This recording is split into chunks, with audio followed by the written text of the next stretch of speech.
जय हिंद, नमस्कार साथियों। वनली क्वेश्चन में आप सभी का स्वागत है। दोस्तों, बिहार पुलिस का एग्ज़ाम अब केवल 28 अगस्त को होने वाला है। यानी कि बिहार पुलिस का जिनका भी एग्ज़ाम 28 अगस्त को होने वाला है, उनके लिए वीडियो काफ़ी इम्पोर्टेंट रहेगा। हम इस वीडियो में केवल वही प्रश्न आप सभी को करवाने वाले हैं जो आप सभी के एग्ज़ाम में इतना कह सकते हैं कि 4 से 5 क्वेश्चन आप सभी को इसमें देखने से मिल सकता है। यानी कि आप सभी को एग्ज़ाम में 4 से 5 प्रश्न आने की संभावना। इस वीडियो को अगर आप लोग देख लेते हैं पूरा अंत तक, तो आप सभी को 4 से 5 क्वेश्चन 100% इस वीडियो से लड़ जाएगा। इसलिए आप सभी को इस वीडियो को पूरा अंत तक देखना चाहिए। रही बात जो 7 अगस्त, 11 अगस्त, 18 अगस्त, 21 अगस्त और 25 अगस्त को जो भी प्रश्न आए हैं, जितने भी प्रश्न का लेवल है, उसके आधारित इस वीडियो को हम बनाए हैं और प्रश्न को चुने हुए हैं। तो आप लोग इस वीडियो को पूरा अंत तक देखिएगा अगर आप सभी को 4 से 5 प्रश्न आपको स्कोर ज़्यादा करना है तो चलिए आइए शुरू करते हैं। सबसे पहले प्रश्न से। तो दोस्तों, ये केवल 1 मार्क यानी कि 1 लाइनर ये प्रश्न है, ताकि आप सभी को आसान लगे और क्वेश्चन अगर आए तो आसानी से देख पाएँ और याद कर पाएँ। तो पहला प्रश्न है दोस्तों, प्रथम पंचवर्षीय योजना कब से कब तक लागू किया गया था?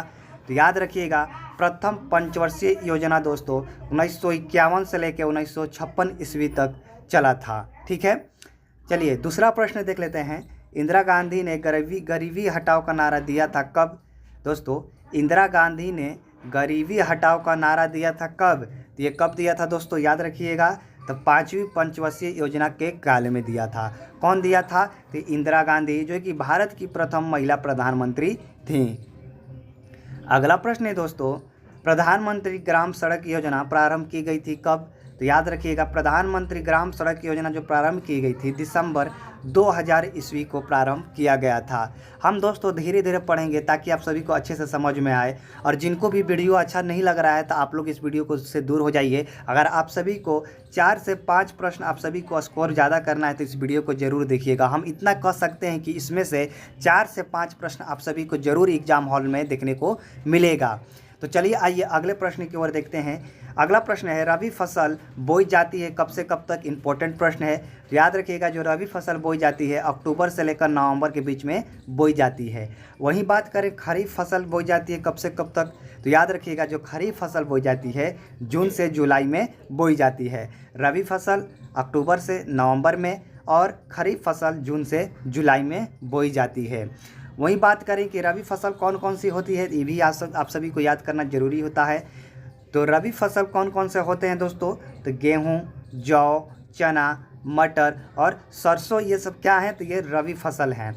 वहीं बात करें खरीफ फसल कौन कौन सा है, तो चावल हो जाएगा, बाजरा हो जाएगा, मक्का हो जाएगा। ये दोस्तों खरीफ फसल है। आई होप कि आप लोग को डाउट क्लियर हो गया होगा। चलिए आइए अगला प्रश्न देखते हैं कि जायद फसल कौन सी है? तो देखिए दोस्तों, जायद फसल में कौन कौन सी आती है? तो ककड़ी आती है, तरबूज आता है, खीरा आता है, सब्जी आती है। अगला प्रश्न है, भारत के प्रमुख खाद्य फसल कौन सी है? काफ़ी वीवीआई प्रश्न है, इंपॉर्टेंट प्रश्न है। तो भारत के प्रमुख खाद्य फसल अगर पूछे तो याद रखिएगा, ये चावल हो जाएगा। ठीक है, चलिए अगले प्रश्न की ओर बढ़ते हैं। तो अगला प्रश्न है, हरित क्रांति का जनक देश कौन सा है? हरित क्रांति का जनक देश दोस्तों फिलीपींस को माना जाता है। वहीं बात करें कि सर्वप्रथम हरित क्रांति भारत में आई थी कहाँ से? तो सर्वप्रथम हरित क्रांति भारत में जो आई थी पंजाब से। अगला प्रश्न है, श्वेत क्रांति का संबंध किससे है? तो श्वेत क्रांति का संबंध दोस्तों दूध उत्पादन से है। तो चलिए आइए अगला प्रश्न की ओर देखते हैं। रानीखेत बीमारी फैलती है किससे? तो वायरस द्वारा फैलती है। अगला प्रश्न है, प्रोटीन का पाचन किसमें होता है? तो आप लोग याद रखिएगा, प्रोटीन का पाचन जो होता है ये छोटी आंत में होता है। अगला प्रश्न है दोस्तों, पत्तियों का रंग हरा होता है किसके कारण से? तो पत्तियों का जो रंग हरा होता है, याद रखिएगा, क्लोरोप्लास्ट हरित लवक के कारण होता है। क्लोरोप्लास्ट हरित लवक के कारण क्या होता है? पत्तियों का रंग जो होता है हरा होता है। अगला प्रश्न है दोस्तों, हाइड्रोफोबिया रोग होता है किसके काटने से? तो याद रखिएगा, आप सभी को पता होगा, कुत्ते के काटने से हाइड्रोफोबिया रोग होता है। नेक्स्ट प्रश्न है, अगला प्रश्न है, एकमात्र संघ राज्य क्षेत्र जिसे अपना उच्च न्यायालय है, एकमात्र संघ राज्य है जिसका क्षेत्र अपना उच्च न्यायालय है वो होगा राज्य दिल्ली है, जिसका अपना खुद का उच्च न्यायालय है। अगला प्रश्न है दोस्तों, नागरिकों के लिए एकमात्र समान सिविल संहिता किस अनुच्छेद में है? तो दोस्तों अनुच्छेद 44 में है। क्या नागरिकों के लिए एक समान सिविल संहिता क्षेत्र किस अनुच्छेद में है? तो याद रखिएगा अनुच्छेद 44 से संबंधित है। अगला प्रश्न है, मणिपुर और मेघालय उच्च न्यायालय का स्थापना कब हुआ था? तो मार्च 2013 को मणिपुर और मेघालय का उच्च न्यायालय जो है वो स्थापना हुआ था। 25 मार्च 2013 को हुआ था। अगले प्रश्न की ओर बढ़ते हैं। अगला प्रश्न है, भारत का राष्ट्रीय गान जन गण मन को सर्वप्रथम गाया गया? तो दोस्तों सर्वप्रथम जो गाया गया था जन गण मन को दिसंबर 1911 को, और कांग्रेस के कोलकाता अधिनिवेशन में सर्वप्रथम जन गण मन को गाया गया था, और ईस्वी पूछे तो 27 दिसंबर 1911 ईस्वी को गाया गया था। चलिए आइए अगला प्रश्न की ओर बढ़ते हैं। अगला प्रश्न है दोस्तों, भारत का राष्ट्रीय फूल कौन सा है? तो बेसिक क्वेश्चन सा है, तो आप सभी को याद रखना है, कमल हो जाएगा। भारत का राष्ट्रीय पशु अगर पूछे तो बाघ हो जाएगा। भारत का राष्ट्रीय अगर पक्षी पूछे तो मोर हो जाएगा। इतना आप लोग याद रखिएगा। अगले प्रश्न की ओर बढ़ते हैं। भारत का राष्ट्रीय वृक्ष कौन सा है? तो सभी को पता होगा बरगद है। अगला प्रश्न है, भारत के मानव विकास रिपोर्ट को जारी करता है कौन? तो ये करता है योजना आयोग करता है। अगला प्रश्न है, भारत में अर्थव्यवस्था कैसी होती है? तो यह सभी को पता है, तो भारत की अर्थव्यवस्था मिश्रित है। अगला प्रश्न है, साधारण नमक का रासायनिक नाम क्या होता है? तो साधारण नमक का रासायनिक नाम जो होता है सोडियम क्लोराइड होता है, जिसे हम लोग NaCl कहते हैं। नेक्स्ट प्रश्न है, सोना चांदी के शुद्धिकरण में प्रयोग किया जाता है क्या? तो नाइट्रिक अम्ल किया जाता है। अगर रासायनिक सूत्र की बात करें तो HNO3 को कहा जाता है क्या? नाइट्रिक अम्ल। अगला प्रश्न है दोस्तों, राजनीतिक दल को राष्ट्रीय दल के रूप में मान्यता प्रदान करता है कौन? ये करता है निर्वाचन आयोग करता है। इलाहाबाद उच्च न्यायालय की स्थापना कब की गई थी? काफ़ी इंपॉर्टेंट प्रश्न है, तो याद रखिएगा इलाहाबाद के उच्च न्यायालय की स्थापना 1866 ईस्वी में किया गया था। अगला प्रश्न है दोस्तों, लॉर्ड विलियम बेंटिंक भारत का प्रथम गवर्नर जनरल बना था कब? ये चार्टर अधिनियम के तहत बना था, और ईस्वी पूछे तो 1833 ईस्वी द्वारा लॉर्ड विलियम बेंटिंक भारत का प्रथम गवर्नर जनरल बना था। अगला प्रश्न की बात करें तो राष्ट्रपति को उसके पद से हटाने की एकमात्र प्रक्रिया को क्या कहते हैं? तो महाभियोग करते हैं। अगर अनुच्छेद पूछे तो 61 के तहत हटा सकते हैं।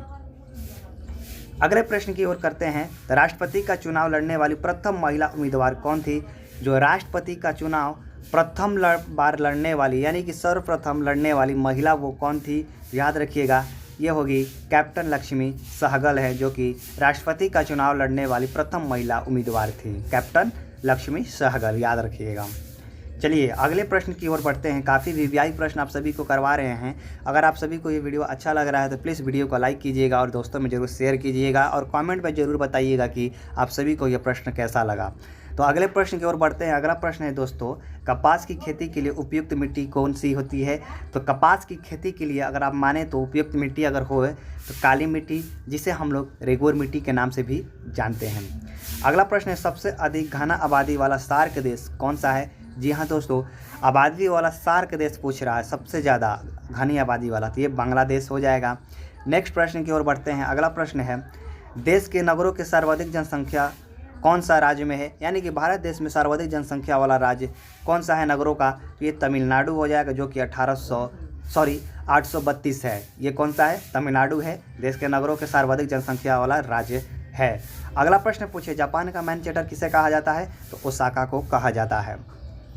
अगले प्रश्न की ओर बढ़ते हैं। विश्व की सबसे बड़ी ग्रामीण बस्ती कौन सी है? तो दोस्तों ये भारत में हो जाएगा, जो कि कोलकाता हो जाएगा, विश्व की सबसे बड़ी ग्रामीण बस्ती है। अगला प्रश्न है, हिमालय की 3 समांतर श्रेणियाँ कौन कौन सी होती है? तो हिमालय की 3 समांतर श्रेणियाँ कौन कौन सी? याद रखिएगा, हिमाद्री, हिमाचल और शिवालिक होती है। अगला प्रश्न की ओर बढ़ते हैं। अगला प्रश्न है, सबसे छोटा महाद्वीप कौन सा है? यह सभी को पता होगा कि ऑस्ट्रेलिया सबसे छोटा महाद्वीप है। अगला प्रश्न है, तिब्बत का पठार किस प्रकार के पत्थर का उदाहरण है? तो दोस्तों तिब्बत का पठार जो है ना, ये अंतर पर्वतीय पत्थर का उदाहरण है। तिब्बत का पठार किस प्रकार का उदाहरण है? तो याद रखिएगा, अंतर पर्वतीय पत्थर का उदाहरण है। अगला प्रश्न है दोस्तों, नील नदी पर बसे सबसे बड़ा शहर कौन सा है? यहाँ पर होगा दोस्तों बसे तो नील नदी पर बसे सबसे बड़ा शहर कौन सा होगा? तो ये होगा काहिरा हो जाएगा।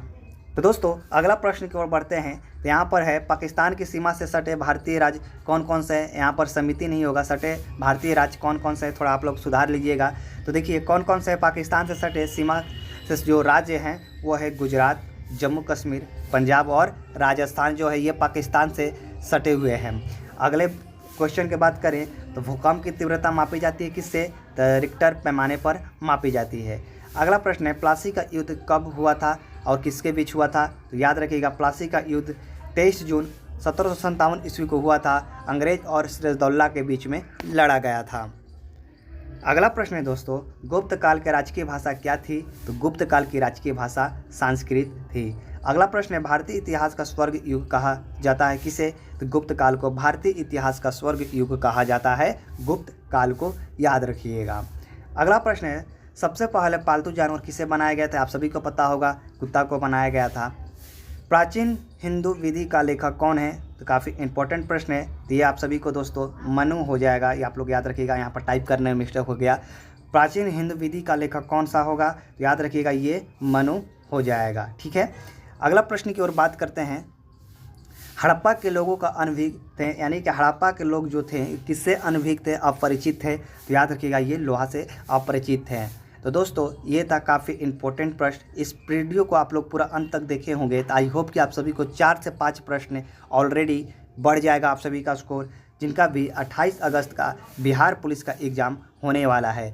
ये दोस्तों वीडियो आप सभी को हम 7, 11, 18, 21 और 25 अगस्त के आधारित के प्रश्न पर आप सभी को वीडियो करवाए हैं। आई होप कि आप सभी को ये वीडियो देखने में अच्छा मज़ा आया होगा। तो आप सभी को वीडियो अच्छा लगा हो तो वीडियो को एक लाइक ज़रूर कीजिएगा और अपने दोस्तों में भी शेयर ज़रूर कीजिएगा। मिलते हैं नेक्स्ट वीडियो में नेक्स्ट टॉपिक पर, तब तक के लिए आप सभी को दोस्तों जय हिंद।